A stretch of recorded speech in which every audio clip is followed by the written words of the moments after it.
I finally picked up this cyberpunk action game that's almost a decade old for $2.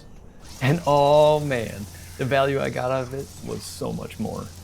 This wasn't just some forgotten indie game sitting on my wish list. Ruiner still hits hard in 2026. Today I'm breaking down what surprised me most about the game, and the much bigger surprise coming next. I was not expecting the combat in this game to feel quite this smooth. You'll be lopping off limbs and hitting home runs with heads, especially with slowdown finishers.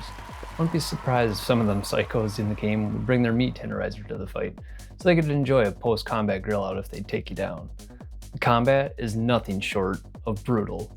It's a fast-paced shooter with a whole lot of melee to be had as well.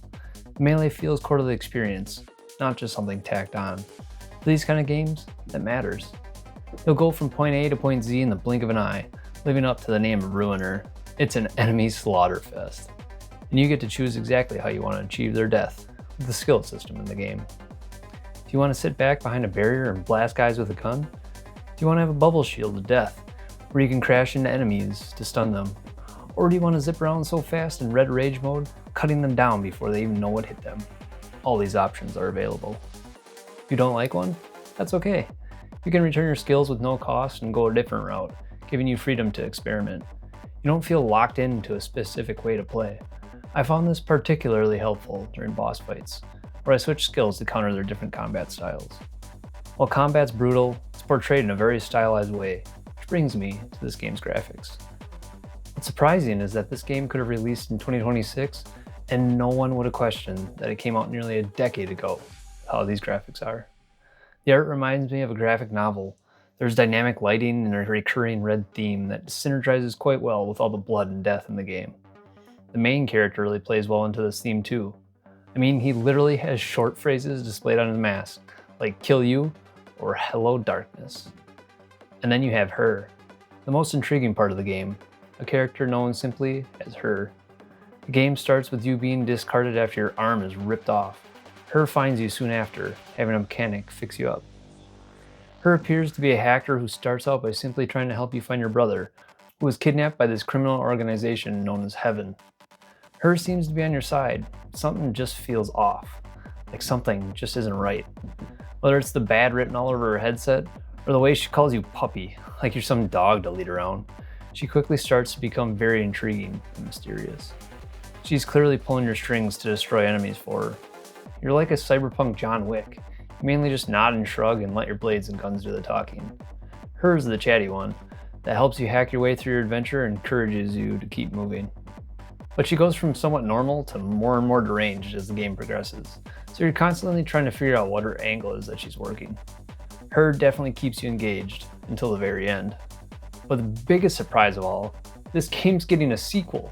Yep, 9 years later, a sequel is coming for the Ruiner universe. The announcement trailer hit on March 9th, 2026, but there's no release date yet. The developer at Raycon Games are looking to expand from a top-down twin-stick shooter into more of an action RPG, so it definitely feels like the first game's just a taste, the appetizer before the entree. And I'm looking forward to the feast of the sequel to see if they can expand on the pieces that were lacking in the first game, the story and interactions with the cool world, and what I expect could be some very interesting characters. They're also looking to expand the combat, instead of just providing more of the same, with the introduction of the shell system.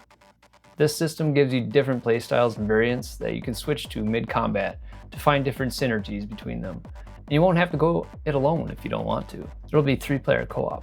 Ruiner is on a steep sale right now at $2 until March 19th, so I hope you have the time to grab it for yourself before it returns to the normal $20, because I'm not sure I can recommend it at full price.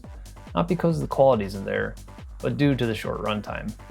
I clocked in at 5 hours to get through the campaign, and I died quite a bit, so it may not even take you that long depending on what difficulty you play on. There are 2 other modes though, Speed Run, which will let you speed through the game with no cutscenes to see how fast you can beat it, and Arena, which is an endless battleground to see how many rounds you can progress before you die. There's also New Game Plus, which lets you start with your leveled up character and has new features to mess around with, to give you some more playtime after your first run through the game. This game is short, but it's a non-stop action-packed fun, and it holds up surprisingly well for a 9-year-old game. It has some staying power. I really like this game as a top-down twin-stick shooter fanatic, and I'm really looking forward to the sequel. Did you miss this game, and now you're thinking of picking it up like I did? Or if you already played it and you're looking forward to the sequel, let me know down in the comments section below. If you're looking for another high-intensity game that's a bit younger than a decade old, why don't you check out my video review of Witchfire. Thanks for watching, and until next time, keep on gaming.